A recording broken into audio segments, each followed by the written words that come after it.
DJ Maverick told you, don't write off such lady. She has quality. She has speed to burn. Well, come at the moment, come at such lady. Forget the Jamaican thing for a minute. This victory for Sha'Carri Richardson is a triumph of the human spirit. The amount of judgment and negativity that reached Sha'Carri, the criticism, the scorn, the ridicule, the hate from Jamaicans.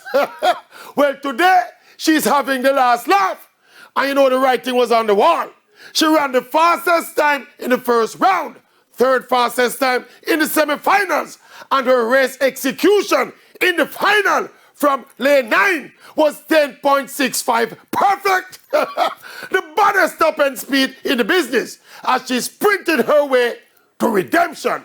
All this talk about Sha'Carri to hype and she don't win nothing yet. Well, as world 100 meters champion, she can't hype now. Yes, yes. Who don't leave such lady alone? She mash up me 1-2 prediction.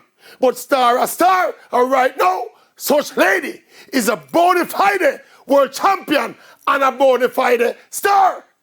Wagwan, Sha'Carri. Yes. I mean the Maverick, wagwan. Wagwan. Don't move, come with you right now.